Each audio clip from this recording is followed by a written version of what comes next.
It was going to court. It was rushed through court. The police officer dealing with it never had to do something that quick because the gentleman in question, he was from Germany.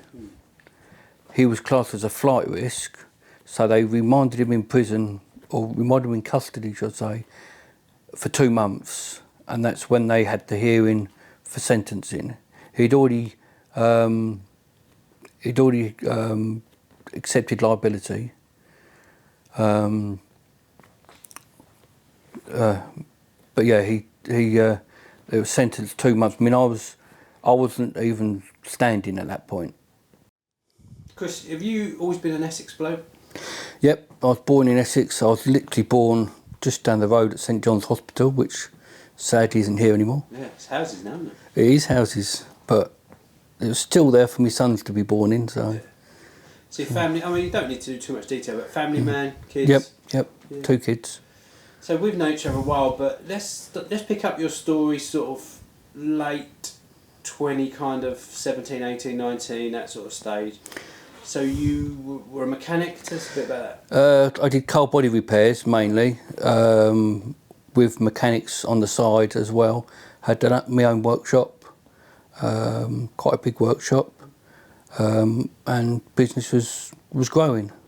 You had a spray booth there as well, didn't you? I had a homemade spray booth there, so yeah, it was big enough to hold at least 12, 13 cars in, so it's quite a nice size. I remember coming in before and you had a couple of nice, was it an old Escort? You had a Ford Escort in there? Escort RS Turbo. We had an Aston Martin in there at one point. We had an old Porsche in there, which that was nice. That's from a customer down the road. Yeah, we've had some nice. We had my cousin's husband's Lamborghini in there as well. That was good fun. Cool. That was really cool. Did you enjoy it? You enjoyed working? Absolutely loved it.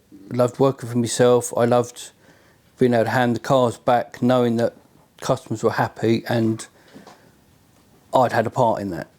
That's what I enjoyed more than anything else. So, anyone can repair a car, but to hand it back, knowing I've done that to the best of my ability for my customers. Yeah. Took a lot of pride in it. Yeah. Dog getting in. Right, off. So, I remember coming to see you a few times. You built something for me in the past, and when COVID hit, you know, you hear stories about it hitting people, and it really did a number on you, didn't it? Yeah. My wife phoned me up one Friday saying I had to come home to isolate because she'd got symptoms. This is right at the very beginning of COVID. So that's what I did. By the Sunday, my wife was absolutely fine. But that's when I started getting ill. My wife went back to work on the Friday and I'd spent a week shivering on the sofa while it was baking hot outside. And long story short, I ended up in hospital for 10 days, almost putting a ventilator. So. I remember seeing you were exhausted after, weren't you? Like, it went on for a while. It did go on for a while. When I was in hospital, I couldn't even physically turn myself over. I had to have people come in because they liked you laying on your stomach for part of the treatment. When I was in hospital, there was a chap that came in, breathing was quite bad compared to mine, and he was then told he was going to put on a ventilator. So he said, what does that entail? And basically that entailed him being put to sleep, put on a ventilator, but the chances of waking up from that dropped to 30%. Wow. And that afternoon, I had a phone call from my wife, and for some reason all the alarms went off on my machines, and I had to end the call to the wife. Quite a lot of nurses ran in, plugged me into the wall, and I was on 15 litres of oxygen a minute. And then they were having the same conversation with me about going on a ventilator, and I got 30% chance of surviving. Wow. But they were going to come back later that evening, and it turned out that they were delayed, and that just coincided with the prayer meeting that they were having at church for me. They were going to come and see me, I think it was about 5:30, but they had a prayer meeting at church which delayed them, which, because I was, by the time they actually saw me, I'd not got better, but I was stable-ish. That's when they decided not to put me on a ventilator and see how I got on. Wow. But even the doctors that my wife spoke to the next day they were surprised I wasn't ventilated. Yeah. Man, I mean, and we're going to talk a bit about the accident in a minute, but that is almost like a chapter one of your story. That is chapter one. I mean, it was very emotional. My concern was for obviously the wife and kids, because as far as I'm concerned, I'm going to a better place anyway, but I don't want to go to a better place until I know they're stable and secure. But yeah, I was in tears, but you had no support because family couldn't come and see you because of COVID. So it wasn't easy. It wasn't easy for my wife either. No. Because obviously she only had updates on the phone. So yeah, not a nice time. So you kind of recover from that, and there's back to work. Yep. And then we go back sort of 2 years, so roughly 2022. 2022, yeah. You part of your job, you'll take a customer's car, get it MOT, Yep. service, or whatever you need to do. Yep, service, MOTs, anything to do with a car I could either do or I'd get people to do for me. Yeah. So this particular day, we talked about it, Kia Soul, you just had it serviced or MOT? I serviced it, put tyres on it. Yeah. I literally dropping it off, took it to the MOT station, passed, no problems. So you leave the MOT station, just give us that sort of couple of minutes, what happened? Literally left the MOT station, turned left out the MOT station, and literally the first corner, that's when I had the accident. So at this point you get up to speed, about 40 mile an hour. Yep, 40 miles an hour. And you're met on your side of the road by an Arctic. A Scania HGV lorry. On your lane. On my side of the road, yep.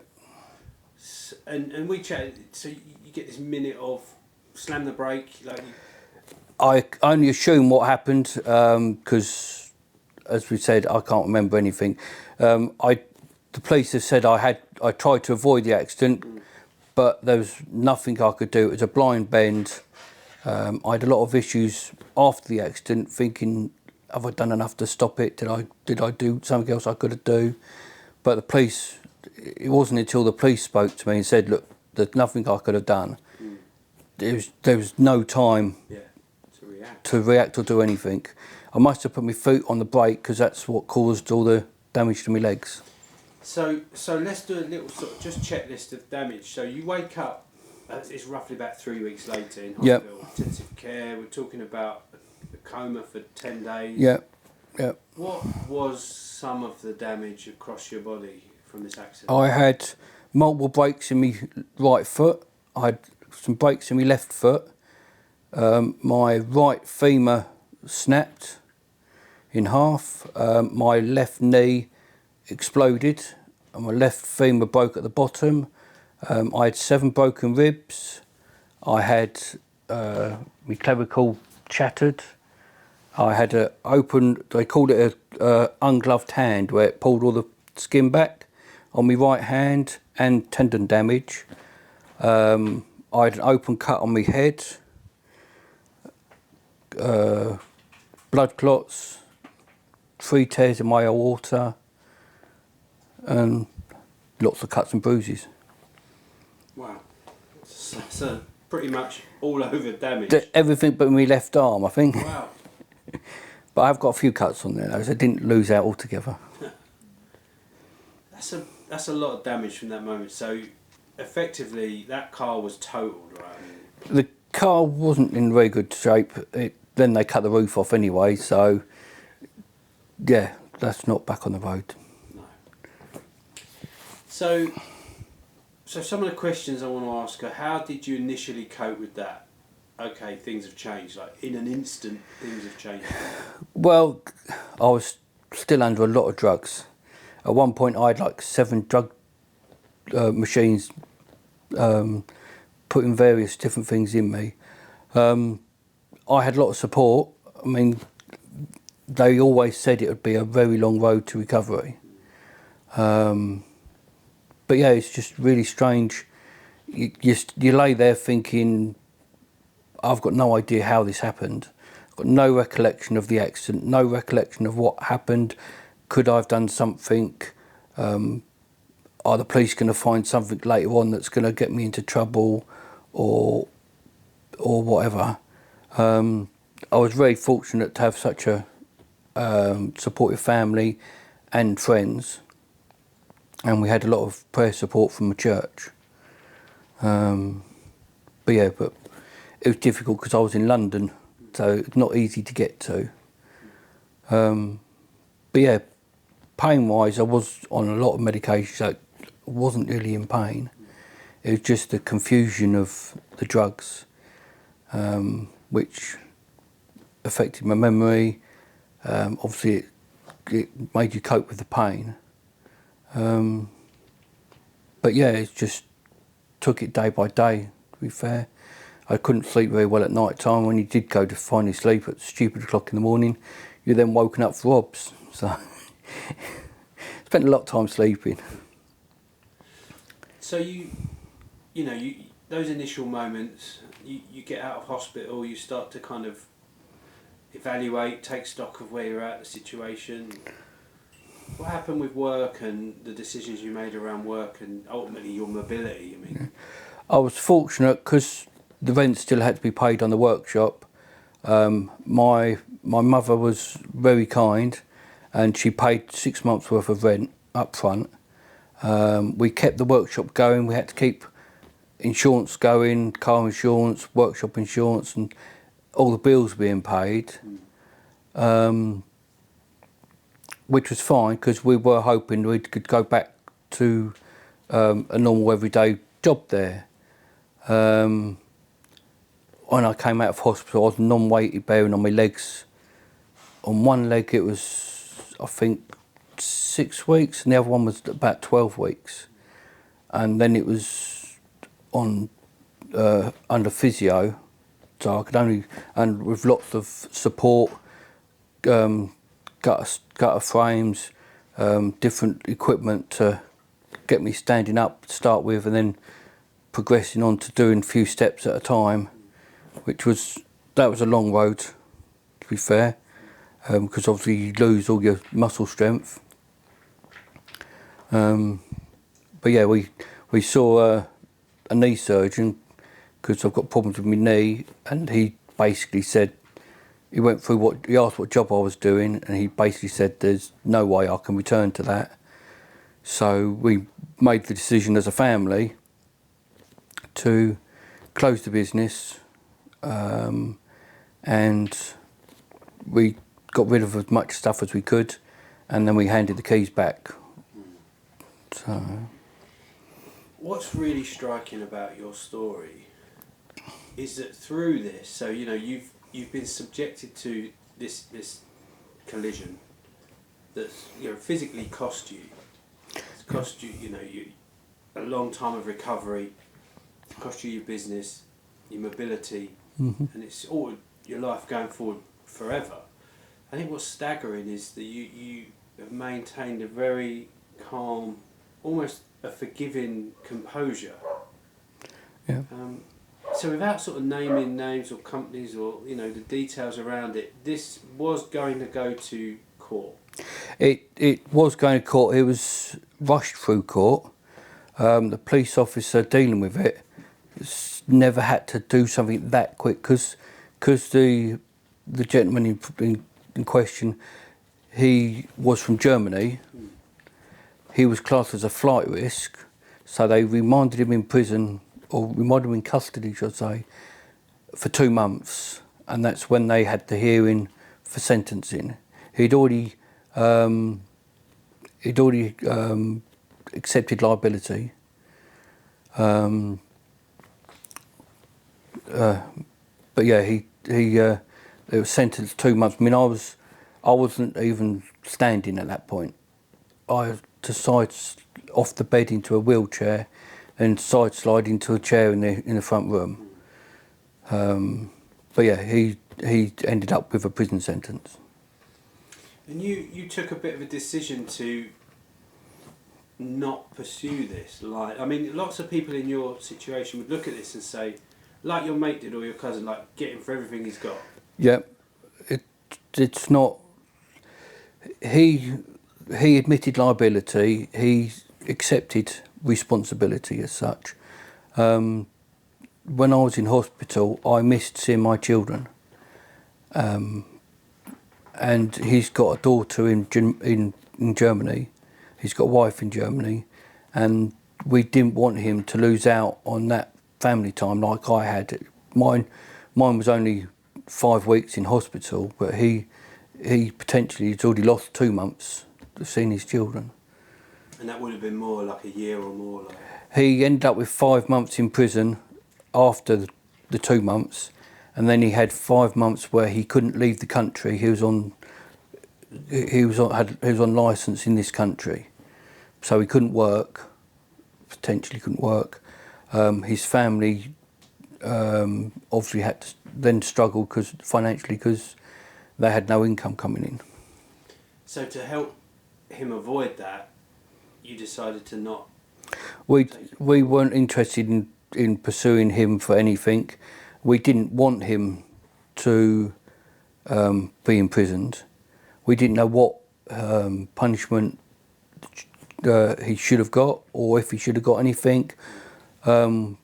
We came to the conclusion that was in somebody else's hands. That's down to the judge to decide his punishment. We did ask the police officer involved and our solicitor to make sure he knew we weren't pursuing anything, and we didn't hold any grudges or bad feelings towards him, because if I'd been in the situation, that would be playing on my head massively. It's so powerful, mate. That level, not only of resilience in your character, but of a heart of forgiveness like this. In other words, that's essentially how it looks to me. That you've been willing to say, okay, it happened. Yeah, well, I never harboured any, even when as far as I know, from what I can remember, since I was compos mentis in hospital, I just concentrated on trying to get better. Yeah. I wanted to get home. I didn't want to get home until the house was ready. I mean, I spent 6 months sleeping in the dining room in a hospital bed, next to a commode, but I didn't feel any resentment to anyone. The doctors told me what I needed to do to get better, and the doctors told me to do it, then that's what I've done. And that's what I've done for the last 2.5 years. Now, to not push a point, but how much of your decisions, how many of your decisions and your heart towards this whole experience do you think have been informed by your Christian faith? Massively. Everybody I've spoken to, even with outside the family and what have you, everyone has said, right, you need to go after them, you need to make sure he's punished massively, you need to go after and get as much money as you can, and this and that. My life's been changed, it's got massively different from what it is, but I've still got a future. So I'm now trying to get myself stronger, better, to see what my future is. And you've said to me that, you look back and it's almost like you feel like God saved you 2 times in significant ways. At least 2 times. I've had other instances before this that there's other ways that God has saved me. He saved me from my sin. He saved me from physical death at least twice. There is other instances I can remember of another car accident I had, but that was a long time ago. But yeah. Wow. So just to wrap it up, in terms of like, if a guy's watching who's really can resonate with that dark chapter in your life, or dark chapters where you're like, is there any hope? Is there peace? Like, you're someone who really does have a tangible difference in your life, and we know that your faith has made that. Without my faith, I wouldn't be here. God may still have saved me if I didn't have my faith, but I wouldn't have a reason to keep going. I'm sure God's put me in this place where I'm living for a reason. 100% sure of that, because we've discussed how I got where we are. There's no doubt that God's put me in this house. There's no doubt that God saved me from the car accident and COVID. We're just waiting to find out what purpose I have next.